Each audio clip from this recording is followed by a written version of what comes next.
ಎಲ್ರಿಗೂ ನಮಸ್ಕಾರ. ಇನ್ಫೋಸ್ಟ್ರೀಮ್ ಯೂಟ್ಯೂಬ್ ಚಾನೆಲ್ಗೆ ಮತ್ತೊಮ್ಮೆ ಸ್ವಾಗತ. ಈ ವಿಡಿಯೋದಲ್ಲಿ ನಾವು ಬೈನಾಮಿಯಲ್ ಡಿಸ್ಟ್ರಿಬ್ಯೂಷನ್ ಇನ್ನೊಂದು ಪ್ರಾಬ್ಲಮ್ ಅನ್ನ ಡಿಸ್ಕಸ್ ಮಾಡ್ತಾ ಹೋಗೋಣ. ವೆರಿ ಈಸಿ ಪ್ರಾಬ್ಲಮ್ ಇದು, ಸರಿನಾ? So step by step solve ಮಾಡ್ತಾ ಹೋಗ್ತೀನಿ. ಯಾವ ರೀತಿ ನಾನು ಸಾಲ್ವ್ ಮಾಡ್ತೀನಿ ಅದೇ ರೀತಿ ಸಾಲ್ವ್ ಮಾಡಿ. ಕ್ವಶನ್ ಏನ್ ಹೇಳ್ತಾ ಇದೆ, the probability that a person aged 60 will live up to 70 is 0.67 ಅಂತ ಅಂದ್ರೆ ಒಬ್ಬ ಮನುಷ್ಯನ್ಗೆ 60 ವರ್ಷ ಏಜ್ ಆಗಿದೆ ಅಂತ ಅನ್ಕೊಳ್ಳಿ. ಅವನು ಇನ್ನೊಂದು 10 ವರ್ಷ ಎಕ್ಸ್ಟ್ರಾ ಅಂತ ಅಂದ್ರೆ 70 ವರ್ಷದವರೆಗೂ ಬದುಕ್ತಾನೆ ಅನ್ನೋದ್ರ ಪ್ರೊಬ್ಯಾಬಿಲಿಟಿ ಎಷ್ಟಿದೆ? 0.65. What is the probability that out of 10 aged people 10 aged people who are at 60 at least 7 of them will live up to 70 ಅಂತ ಅಂದ್ರೆ ನಾವು ಒಂದು ಎಕ್ಸ್ಪೆರಿಮೆಂಟ್ ಅನ್ನು ಮಾಡ್ತಾ ಇದೀವಿ. 10 ಜನ ತಗೊಂಡಿದ್ದೀನಿ, 60 ವರ್ಷ ಇರುವಂತವ್ರನ್ನ 10 ಜನ ತಗೊಂಡಿದ್ದೀನಿ. 70 ವರ್ಷದವರೆಗೂ ಕೂಡ ಅಟ್ಲೀಸ್ಟ್ 7 ಜನ ಬದುಕುವಂತ ಸಾಧ್ಯತೆ ಎಷ್ಟಿದೆ ನೋಡಿ. At least 7 of them live up to 70. 10 ಜನ ತಗೊಂಡಿರ್ತೀನಲ್ಲ, 10 ಜನದಲ್ಲಿ ಅಟ್ಲೀಸ್ಟ್ 7 ಜನನಾದ್ರೂ ಬದುಕುವಂತ ಪ್ರೊಬ್ಯಾಬಿಲಿಟಿ ಎಷ್ಟಿದೆ ಅಂತ. ಅಟ್ಲೀಸ್ಟ್ 7 ಅಂತ ಹೇಳಿದಾಗ 7 ಜನನಾದ್ರೂ ಬದುಕಲಿ, 7 ಜನನಾದ್ರೂ ಬದುಕಲಿ, 8 ಜನನಾದ್ರೂ ಬದುಕಲಿ, 9 ಆದ್ರೂ ಬದುಕಲಿ, 10 ಆದ್ರೂ ಬದುಕಲಿ. ಯಾಕೆ? ನಾನು ಎಕ್ಸ್ಪೆರಿಮೆಂಟ್ ಮಾಡ್ತಿರೋದೇ 10 ಜನಕ್ಕೆ, ಸರಿನಾ? ಅಟ್ಲೀಸ್ಟ್ 7 ಜನನಾದ್ರೂ ಬದುಕಬೇಕು. ಅಷ್ಟರದ್ದು ಪ್ರೊಬ್ಯಾಬಿಲಿಟಿ ಎಷ್ಟಿದೆ ಅಂತ ಕಂಡುಹಿಡಿಯೋಣ. ಸೊ ಸ್ಟೆಪ್ ಬೈ ಸ್ಟೆಪ್ ಬರೀತಾ ಹೋಗಿ. ಸೊಲ್ಯೂಷನ್ ಫಸ್ಟ್ ಕ್ವಶನ್ ಅಲ್ಲಿ ಏನ್ ಕೊಟ್ಟಿದ್ದಾರೆ ಅದನ್ನ ಬರ್ಕೋಬೇಕು. ಗಿವನ್ ಟೋಟಲ್ ಎಷ್ಟು ಜನದ ಮೇಲೆ ನಾನು ಎಕ್ಸ್ಪೆರಿಮೆಂಟ್ ಅನ್ನ ಮಾಡ್ತಾ ಇರೋದು? 10 people. So n will be equal to 10. ಈಗ 60 ವರ್ಷದಲ್ಲಿರೋನು 70 ವರ್ಷದವರೆಗೂ ಬದುಕ್ತಾನೆ ಅನ್ನೋದ್ರ ಪ್ರೊಬ್ಯಾಬಿಲಿಟಿ ಎಷ್ಟಿದೆ? 0.65. ಹಾಗಾದ್ರೆ ಬದುಕಲ್ಲ ಅನ್ನೋ ಪ್ರೊಬ್ಯಾಬಿಲಿಟಿ ಎಷ್ಟು? ಅಂದ್ರೆ 60 ವರ್ಷದವನು 70 ವರ್ಷದವರೆಗೂ ಬದುಕಲ್ಲ ಅನ್ನೋ ಪ್ರೊಬ್ಯಾಬಿಲಿಟಿ ಎಷ್ಟಿರುತ್ತೆ? 1 minus P. So Q will be equal to 1 minus P. ಯಾಕಂತಂದ್ರೆ ನಮ್ದು ಪ್ರೊಬ್ಯಾಬಿಲಿಟಿ ಏನಿದ್ರು 0 ಇಂದ 1 ಒಳಗಡೆ ಮಾತ್ರ. ಸಮೇಷನ್ ಅನ್ನ ಮಾಡಿದಾಗ ಎಲ್ಲ ಪಾಸಿಬಲ್ ಔಟ್ಕಮ್ಸ್ ಅನ್ನು ಕೂಡ 0 ಇಂದ 1 ಒಳಗಡೆ ನನ್ನ ಪ್ರೊಬ್ಯಾಬಿಲಿಟಿ ಇರುತ್ತೆ. ಅಂತಂದ್ರೆ ಕೊನೆಯಲ್ಲಿ 1ಗೆ ಈಕ್ವಲ್ ಆಗ್ಬಿಡುತ್ತೆ. ಗೊತ್ತಾಯ್ತಾ? ಎಲ್ಲ ಪ್ರೊಬ್ಯಾಬಿಲಿಟಿಗಳು 0 ಇಂದ 1 ಒಳಗಡೆ ಇರುತ್ತೆ. ಟೋಟಲ್ ಎಲ್ಲದನ್ನು ಸಮ್ ಮಾಡಿದ್ಮೇಲೆ 1ಗೆ ಈಕ್ವಲ್ ಆಗುತ್ತೆ. ಸೊ ಅದಕ್ಕೋಸ್ಕರ ಏನ್ ಮಾಡ್ತಾ ಇರೋದು? 1 minus P. So P value already ಗೊತ್ತಿದೆ. So Q will be equal to 1 minus 0.65. So Q will be equal to 1 minus 0.65 ಅಂತ ಅಂದ್ರೆ 0.35 ಮಾತ್ರ ಉಳ್ಕೊಂತು. ಗೊತ್ತಾಯ್ತಾ? So Q value is 0.35, P value is 0.65 and N value is 10. So ಇವುಗಳನ್ನ use ಮಾಡಿಕೊಂಡು ನಾವು solve ಮಾಡ್ತಾ ಹೋಗೋಣ. ನಾವು using binomial distribution,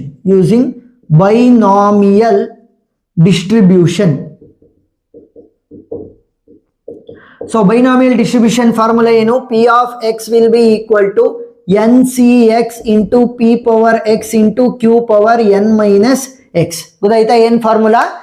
NCX into P power X into Q power N minus X. ಒಂದೆರಡು ಸಲ ಬರೆದ್ರೆ ಕ್ಲಿಯರ್ ಆಗಿ ಗಟ್ಟಾಗ್ತಾ ಹೋಗುತ್ತೆ. ಸೊ ಈಗ ಕ್ಯೂ ವ್ಯಾಲ್ಯೂ ಗೊತ್ತು, ಪಿ ವ್ಯಾಲ್ಯೂ ಗೊತ್ತು, ಎನ್ ವ್ಯಾಲ್ಯೂ ಗೊತ್ತು. ಸೊ ಸಬ್ಸ್ಟಿಟ್ಯೂಟ್ ಮಾಡಿ. So P of X will be equal to N value ಎಷ್ಟಿರೋದು? 10. So 10CX into P value ಎಷ್ಟಿದೆ ನಮಗೆ? 0.65 whole power X into q value ಏನಿದೆ? 0.35 whole power n. So n value ಏನಿದೆ ನನಗೆ? 10 ಇದೆ. So 10 minus X. ಗೊತ್ತಾಯ್ತಾ? ಎಲ್ಲೆಲ್ಲಿ ಎನ್ ಇತ್ತು ಅಲ್ಲಿ 10 ಹಾಕಿದ್ದೀನಿ, ಎಲ್ಲೆಲ್ಲಿ ಪಿ ಇತ್ತು ಅಲ್ಲೆಲ್ಲ 0.65 ಅಂಡ್ ಕ್ಯೂ ವ್ಯಾಲ್ಯೂ 0.35. ಈಗ ಅವ್ರು ಹೇಳ್ತಿರೋ ಕಂಡೀಷನ್ ಏನು? ಅಟ್ಲೀಸ್ಟ್ 7 ಜನನಾರು ಬದುಕಬೇಕು 70 ವರ್ಷದವರೆಗೂ. ಅದ್ರ ಪ್ರೊಬ್ಯಾಬಿಲಿಟಿ ಏನು? 10 ಜನದಲ್ಲಿ 7 ಜನ ಬದುಕಿರೋನು ಕೂಡ ನಾವು ಸೇರಿಸ್ಕೋಬೇಕಾದ್ರೊಳಗೆ ಅಟ್ಲೀಸ್ಟ್ 7 ಅಂತ ಹೇಳಿರೋದು. ಅದಕ್ಕಿಂತ ಜಾಸ್ತಿ ಆದ್ರೂ ಕೂಡ ಓಕೆ. 7 ಜನ ಬದುಕ್ಬೋದು, 8 ಜನ ಬದುಕ್ಬೋದು, 9 ಜನ ಬದುಕ್ಬೋದು, 10 ಜನನೂ ಕೂಡ ಬದುಕ್ಬೋದು. ಸೊ ಅದಕ್ಕೋಸ್ಕರ ಏನ್ ಮಾಡಬೇಕು?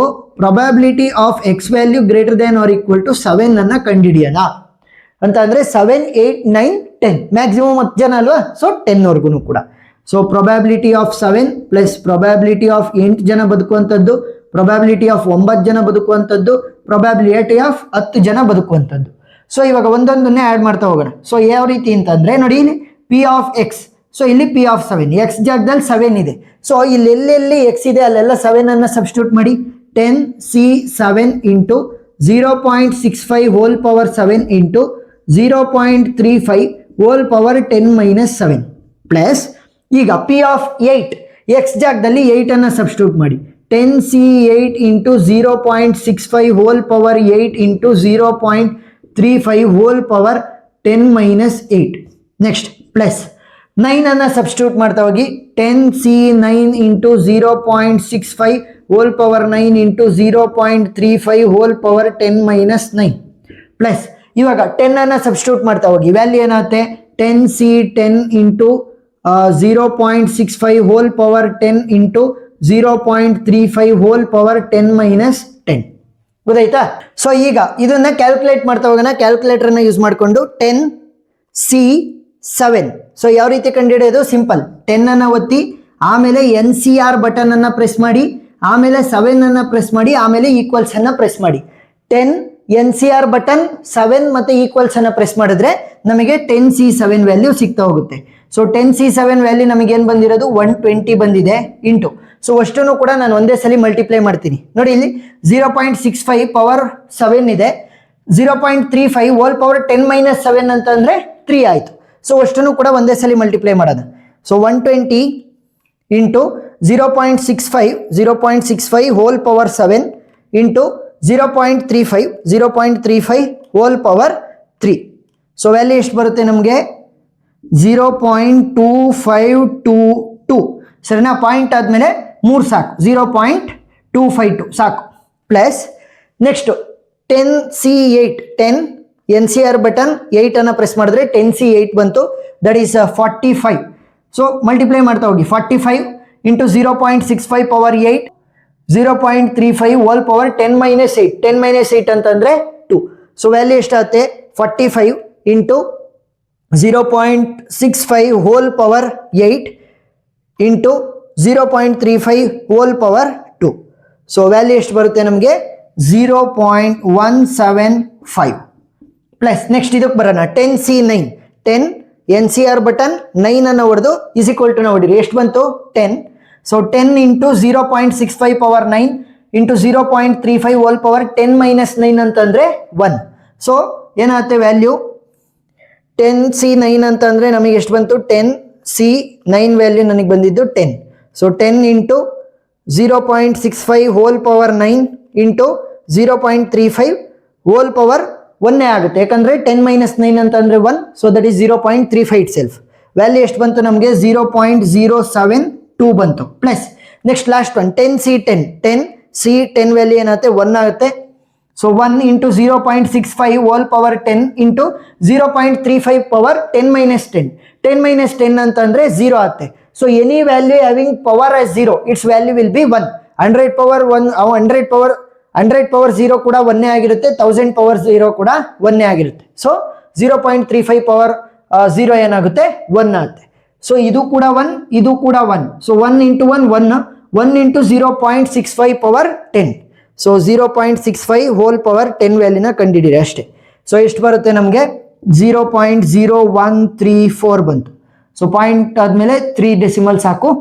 ಸೊ ಇದಷ್ಟು ಕೂಡ ಕ್ಯಾಲ್ಕುಲೇಟರಲ್ಲಿ ಹಾಕಿ 0.252 plus 0.175 plus 0.072 plus 0.013.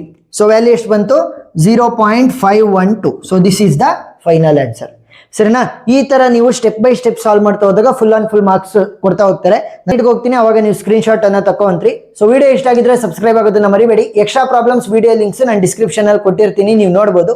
So thank you for watching.